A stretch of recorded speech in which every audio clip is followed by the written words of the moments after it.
2024లో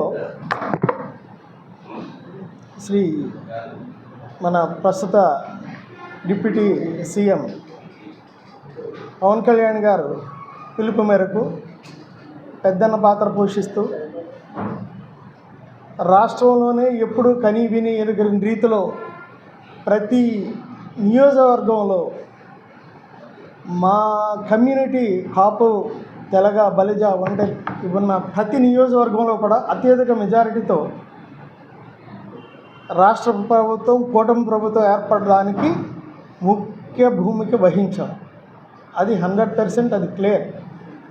అది ఎప్పుడు మునిపెన్నడు 2008లో చిరంజీవి గారు పార్టీ పెట్టినప్పుడు కూడా రానంత ప్రభంజనం పవన్ కళ్యాణ్ గారి మీద ప్రతిపక్షం అప్పటి ఉన్న పక్ష నాయకులు చేస్తున్న విమర్శల్ని మేము తట్టుకోలేక దాన్ని డైరెక్ట్గా మమ్మల్ని అంటున్నట్టుగా ఫీల్ అయ్యి అందరం ఏకతాటిపై వచ్చి 95% కమ్యూనిటీ అంతా కూడా వన్ సైడెడ్గా నిలిచి రాష్ట్ర ప్రభుత్వానికి ఈరోజు కూటమి ప్రభుత్వానికి ఏర్పడడానికి ముఖ్య భూమిక వహించాం.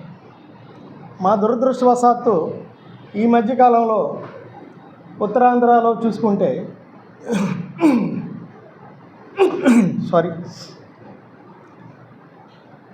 అన్ని విభాగాల్లో నాట్ ఓన్లీ వన్ పొలిటికల్గా కాదు, పోలీస్ సైడ్ కానీ, న్యాయ వ్యవస్థలో కానీ, అలాగే ఇరిగేషన్ కానీ ప్రతి డిపార్ట్మెంట్లో కూడా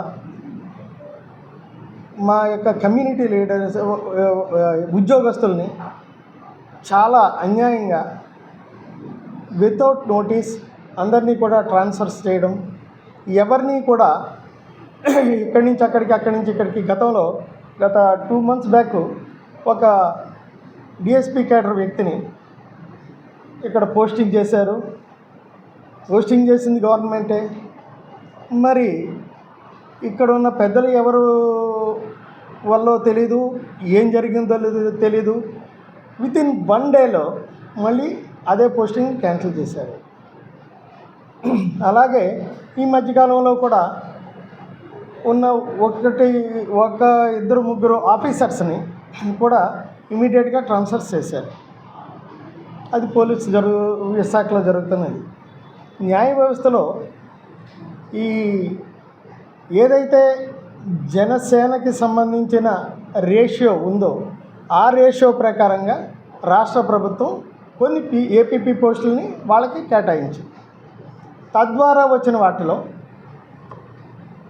జీవో ఇచ్చి కూడా జీవో విడుదలయ్యి 1 month అయిన తర్వాత మళ్ళీ ఆ జీవోని వితౌట్ కన్సర్న్ ఎందుకు క్యాన్సిల్ చేశారో కూడా తెలియకుండా క్యాన్సిల్ చేసి ఆ యొక్క వ్యక్తిని ఇప్పుడు మనకి చూపు లేకపోతే పర్వాలేదు, చూపు తెప్పించి మళ్ళీ అదే చూపుని వితిన్ సెకండ్స్లో తీసేస్తే ఆ వ్యక్తి బాధపడే బాధ ఎంత దైనికంగా ఉంటుందో అందరూ అర్థం చేసుకోవాలి. అది ప్రభుత్వము అధికారం రావాలన్న రాష్ట్రంలో కానీ ఖమ్మం స్టేట్లో కానీ కాపుల యొక్క బలంతోనే అధికారంలోకి వచ్చాడు. రాజశేఖర రెడ్డి గారు కాపులకు చాలా ప్రాముఖ్యత ఇచ్చాడు. తర్వాత కాలంలో కాపులకు ప్రాముఖ్యత తగ్గింది. పవన్ కళ్యాణ్ గారు వచ్చిన తర్వాత కాపులకి సరైన ప్రాముఖ్యత వస్తే కాపులు రాజ్యాధికారం చేస్తారని కాపులందరూ ఆశించి కష్టపడి పనిచేశారు.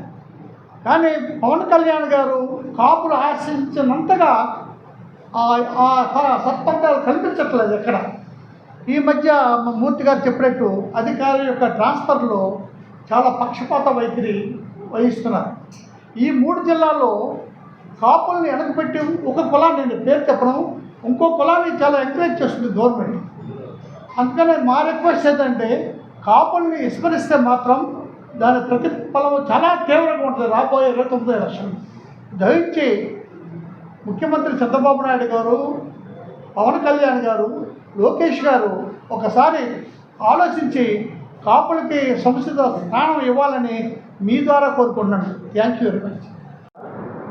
రాజకీయ పోరాటం చేస్తున్నాడు అనే ఉద్దేశంతో గత ప్రభుత్వంలో రాజకీయ పోరాటం చేసినందుకు కానీ పెట్టిన కేసుల నిమిత్తం ఆ వ్యక్తిని మన ప్రభుత్వంలో కూడా ఏపీపీ పోస్టుని మన జనసేన నుంచి ప్రతిపాదించినా కూడా ఇచ్చి మళ్ళీ లాగేసుకున్నారు. అలాగే ఇంకొక శ్రీనివాస్ అనే వ్యక్తిది కూడా అదే విధంగా చేశారు. అంటే ఇది కక్ష సాధింప, లేకపోతే ఇదంతా కూడా పవన్ కళ్యాణ్ గారికి తెలిసినా కూడా ఆయన ఊరుకుంటున్నారా, లేకపోతే తెలియకుండానే ఇవన్నీ జరుగుతున్నాయా అని తెలియడం లేదు. మేము వెళ్ళి విన్నవించుకోవడానికి మాకు అపాయింట్మెంట్స్ దొరకడం లేదు. ఇదే వ్యక్తులు అందరూ కూడా 2024 ఎలక్షన్స్ ముందు మా కమ్యూనిటీ పరంగా మా అందరి దగ్గరికి వచ్చి రిక్వెస్ట్ చేసుకోవడం జరిగింది.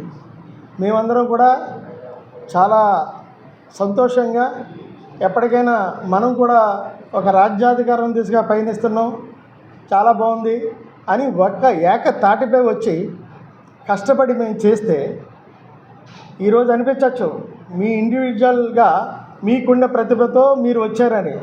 కాదంటం లేదు. పవన్ కళ్యాణ్ గారికి ఇమేజ్ ఉంది, is a very good leader and very good actor. అది కాకుండా చరిష్మా ఉన్న నాయకుడు. కానీ ఎంత బంగారు పళ్ళానికైనా గోడ తప్పనేది అవసరం. అలాగా ఆయన ఓన్ చేసుకున్నారో లేదో మా కమ్యూనిటీని, కానీ మేము మాత్రం మా కమ్యూనిటీ అని చెప్పి ఆయన సపోర్ట్ చేస్తున్న చంద్రబాబు నాయుడు గారికి, మీ కూటమి ప్రభుత్వానికి పూర్తిగా మేము మద్దతు ఇచ్చాం. ఇందులో 100% క్లియర్, అందులో అనుమానం లేదు. నేను మీ అందరి సమక్షంలో వేడుకున్నది ఒకటే, అయ్యా మీరందరూ పెద్దలు, మీ వరకు వచ్చిందో లేదో తెలియదు, కానీ మా కమ్యూనిటీ పీపుల్, మేము కాపు, బలిజ, తెలగ, ఒంటరి, మేమందరం కూడా చాలా మా ఆఫీసర్స్ కానీ, మా ఉద్యోగస్తులు కానీ, అలాగే మా పొలిటికల్గా తిరుగుతున్న ఎంతో కాలంగా ఇదే జనసేన అని చెప్పి రాత్రి పగళ్ళు తిరిగి అనుకోకుండా కూటమి దీంట్లో వేరే వాళ్ళకి టికెట్ ఇచ్చినా కూడా ఈ రోజుకి ప్రతిరోజు ఆ పార్టీని సిద్ధాంతాలని, పార్టీని గెలిపించడానికి, పార్టీ సిద్ధాంతాలని ప్రజల్లోకి తీసుకెళ్ళడానికి మా వాళ్ళు అందరూ శ్రాయశక్తిలా పనిచేస్తున్నారు. అందరూ కలిస్తేనే సక్సెస్ఫుల్గా నడుస్తుంది. ఒక్కసారి అర్థం చేసుకోండి, ఒక్కసారి తెలియకపోతే ఒకసారి గుర్తుపెట్టుకోండి. చేతులు కాలేక ఆకులు పట్టుకున్న ఉపయోగం ఉండదు. ప్రతిపక్షం కూడా అలా వెయిట్ చేస్తుంది, ఏ రోజు ఇదే కమ్యూనిటీ వస్తుందా మాతోనే అనే థాట్తో ఉన్నారు.